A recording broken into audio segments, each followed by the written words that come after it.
Let's talk about week 4. For this week, you have a couple things to do. We have a Prezi to go over. We'll talk about that here in just a minute. You have 4 stories to read this week. Quite a few of them this week are actually in the assignment folder rather than in your textbook. So, Story of an Hour is in your textbook, but Occurrence at Owl Creek Bridge, Necklace, and Gift of the Magi are all in this assignments folder. So one thing I've also added for this week is I've added some notes on the stories. I hope that will help a little bit as you read the stories. So feel free to take a look at those. You do have quizzes over the stories. So Gift of the Magi and Story of an Hour. You have a quiz over that, and also Owl Creek Bridge and the Necklace. So Gift of the Magi and Story of an Hour are due Friday. Owl Creek Bridge and the Necklace are due by Sunday. Don't forget, you also have a discussion board to do. You need to respond to me by Friday and to 2 other people by Sunday, so make sure that you do that. Okay, let's talk about what we're going to focus on for this week. Let me get this going here. Okay, and we're going to talk this week about tone, style, and irony. So this is part of what makes an author shine, what makes us enjoy certain kinds of authors, is the tones they use, their typical style, and also we tend to love stories with great irony. So with that being said, let's talk about what you need to know about those terms. So a tone is different than a voice. A voice is what a writer sounds like all the time. So for example, we know a Poe story from anywhere, right? When you read something that's from Poe, you're going to know it's Poe, regardless of what he's writing about. Tone, on the other hand, is how the writer feels about the subject he or she is writing about. So it's their attitude they're taking, okay? By the way, this can be the same, or this can be different than how the characters feel about it. Sometimes there is what we get this disconnect between the way the character feels about it and the way that we understand that the author may feel about it, because we feel this dissonance happening between the character and us, the reader. So, for example, like the way Granny Weatherall feels about death. She seems very confident about it. Things are going to be okay. But we, as the reader, get to see, we start to understand that there's really actually a lot of uncertainty here. So keep in mind that the tone the author may feel about the topic may be different than how the character speaks about the topic. So understand that those can be different. All right. Style is the distinctive traits of a specific writer. So these could be the typical sentence length that the writer uses, tone, specific topics that the writer tends to write about. So, Poe tends to write a lot about death and darkness in this very gothic style. So a Poe story when you see one. And also word choice. Certain writers by the words that they choose. Some of it depends on time period, right? A Hawthorne story because it sounds very early American, Puritan, a lot of religious language in his writing. So many times our favorite authors are our favorite authors because we like their style. We like a particular writer because we enjoy the words that they choose and the not only their vocabulary, but maybe their tone and their sentence structure. So we don't think a lot about style, but usually that's part of what draws us in.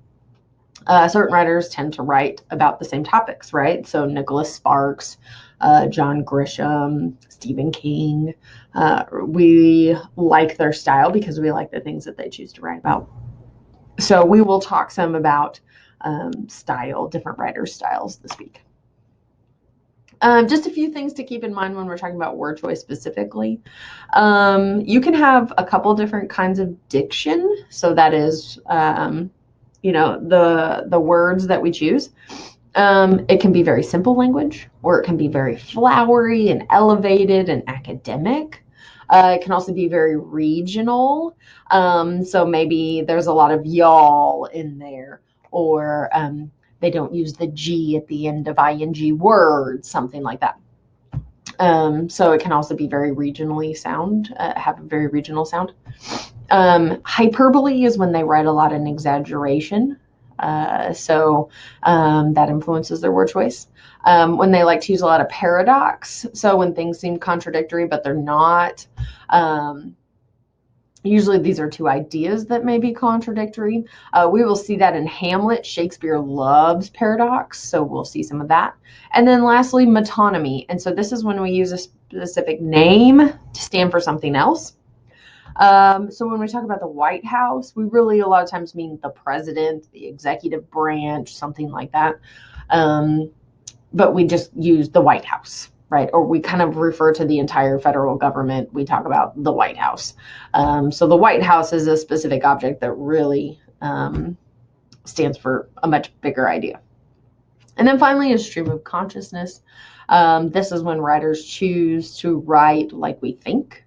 Probably the greatest example of this is Catcher in the Rye by J.D. Salinger, where they just write very much in this very long, thought out, these long thoughts that may not follow correct grammar and structure, because our thoughts don't tend to do that. So those are some different ways that authors can play around with word choice to create a very distinct style. Okay.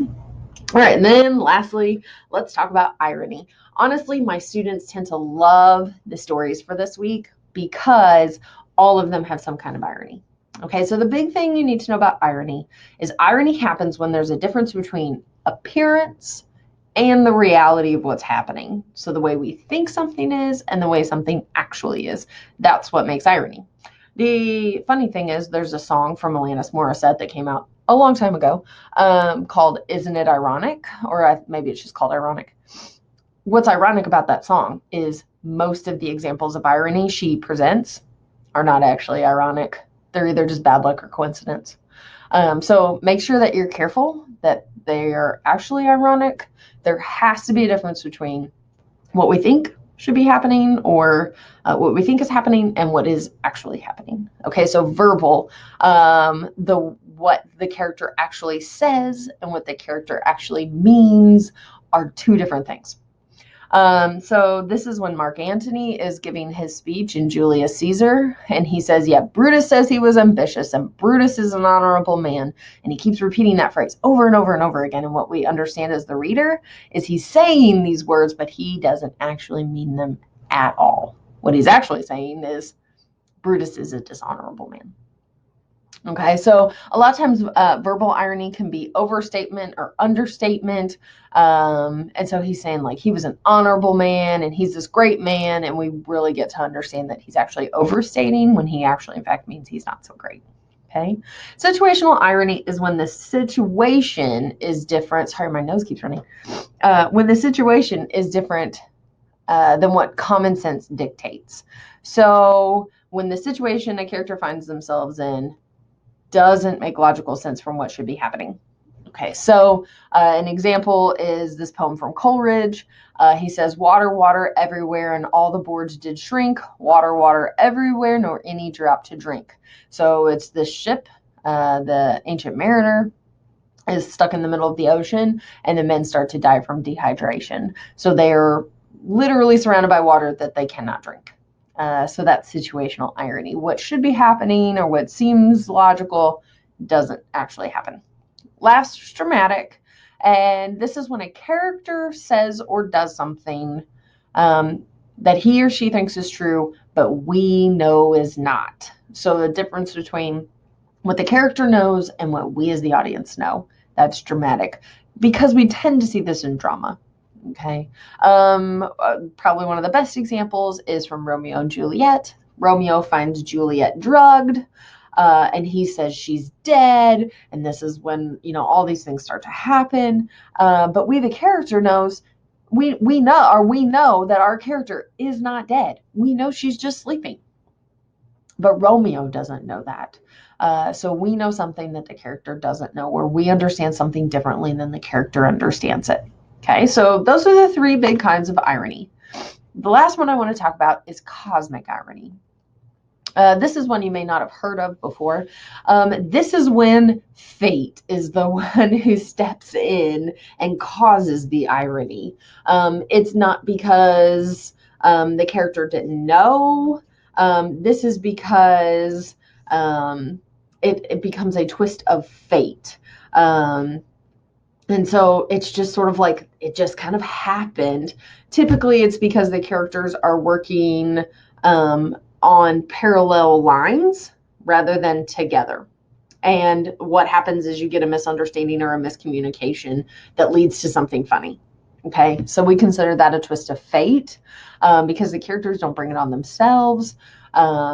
We don't, as the audience, know any different than they do because we're just sort of following along their two paths. So it's not dramatic. And it doesn't usually have to do anything with what they say, so it's usually not verbal. And it's usually a twist that happens at the end. So this is when suddenly everything, so their two independent paths finally cross over and this funny like twist of fate happens. O. Henry is probably one of the most famous cosmic irony writers. So I hope you enjoy a little bit of his stuff this week. By the way, this is different than Peripeteia, which is a sudden reversal of fortune. It's not the same as an ironic twist of fate because usually in Peripeteia, the character when we have Peripeteia, the character brings it on himself or herself. Usually him, an epic hero. And it's because of decisions the character has made. And typically it's because then suddenly they go from rich to poor. Or from really good to really bad.